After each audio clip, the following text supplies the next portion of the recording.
Hay nombres en la historia que solo con oírlos ya nos ponen la piel de gallina, y uno de ellos es, sin duda, Vlad el Empalador. Pero claro, detrás del mito de Drácula hubo un hombre de carne y hueso, un príncipe llamado Vlad III de Valaquia, y la gran pregunta que nos hacemos hoy es la misma que lleva siglos dividiendo historiadores y académicos. A ver, ¿quién fue realmente este hombre? ¿Un héroe que defendió a su gente y a la cristiandad con uñas y dientes, o un déspota sádico, cuya crueldad era legendaria? Bueno, pues en los próximos minutos vamos a hacer de fiscal y de abogado defensor. Pondremos todas las pruebas sobre la mesa y al final que cada cual saque sus propias conclusiones. Para hacerlo bien, seguiremos un orden. Primero, nos sumergiremos en el mundo que le tocó vivir, que no era precisamente un paraíso. Luego, veremos su brutal ascenso al poder. Después, analizaremos su papel como defensor de su tierra. Y para terminar, intentaremos entender cómo ha pasado a la historia.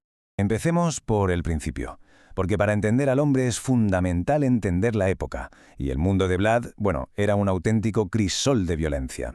Imaginen un pequeño territorio atrapado entre dos superpotencias, el Imperio Otomano en plena expansión y la Europa cristiana. Eso era Valaquia, un lugar donde la lealtad era algo, digamos, muy volátil. Los nobles, los boyardos, conspiraban a la luz del día. El trono cambiaba de manos constantemente. Crecer ahí no era fácil, era una cuestión de supervivencia pura y dura. Es que hasta su propio nombre parecía una profecía. A su padre lo apodaban Dracul. Por un lado significaba dragón, ya que pertenecía a la Orden del Dragón, unos defensores del cristianismo. Pero la misma palabra en rumano antiguo también podía significar diablo. Así que el joven Vlad era Draculea, que literalmente es hijo del dragón. O, si nos ponemos siniestros, hijo del diablo. Su juventud fue una auténtica pesadilla. De niño lo enviaron junto a su hermano como rehén a la corte del sultán otomano.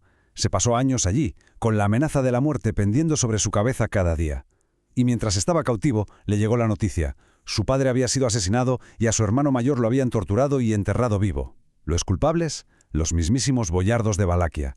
Esto le dejó una herida imposible de cerrar. Y claro, todo ese odio que se forjó en su juventud no desapareció. Al contrario, se convirtió en el motor de su gobierno. Vamos a ver ahora cómo ese príncipe traicionado se transformó en el temible Empalador. Cuando por fin se hizo con el trono, Vlad no tenía un programa político, tenía una lista negra. Su objetivo número 1 era vengarse de los nobles que habían acabado con su familia, y el segundo, asegurarse de que nadie nunca más pudiera traicionarle. Para él, la piedad era un lujo que no se podía permitir. El método que eligió para impartir justicia le dio su famoso apodo. El empalamiento no era una ejecución rápida, era una obra de teatro macabra, una herramienta psicológica brutal. El mensaje, que todo el mundo podía ver, era clarísimo. Esto es lo que les pasa a los que se oponen a Vlad. Y no estamos hablando de un par de ejecuciones aisladas, no. Las crónicas de la época describen algo a escala industrial. Creó literalmente bosques de empalados, miles de cuerpos pudriéndose en estacas. Convirtió el paisaje de su propio país en un monumento a su poder y a su crueldad. Bueno, hasta ahora hemos visto al monstruo, al tirano. Pero la historia, como la vida, rara vez es en blanco y negro. Vamos a darle la vuelta a la moneda y examinar la otra cara. Vlad como el escudo de Valaquia, el defensor de la fe. Una vez que tuvo el control absoluto en su reino, Vlad tomó una decisión increíblemente arriesgada. Dejó de pagar el tributo que debía a los otomanos. Esto era, básicamente, declararle la guerra al sultán Mehmed II, el conquistador de Constantinopla. La situación era un David contra Goliat de manual, el pequeño ejército de Valaquia contra la maquinaria de guerra más potente de la época. Vlad era listo. Sabía que en una batalla a campo abierto no tenía ninguna posibilidad. Así que, ¿qué hizo? Guerra de guerrillas y terror psicológico. Atacaba por la noche, envenenaba los pozos, quemaba sus propias aldeas para dejar al enemigo sin suministros. Y por supuesto, usó su arma más terrible, el empalamiento, pero esta vez contra los soldados invasores. El punto culminante de esta campaña lo define todo. Cuando el gigantesco ejército otomano se acercaba a la capital, no se encontró con soldados, sino con una visión de pesadilla, un bosque de 20.000 prisioneros turcos empalados. Cuentan que el propio sultán, un guerrero más que curtido, se quedó tan horrorizado que ordenó la retirada.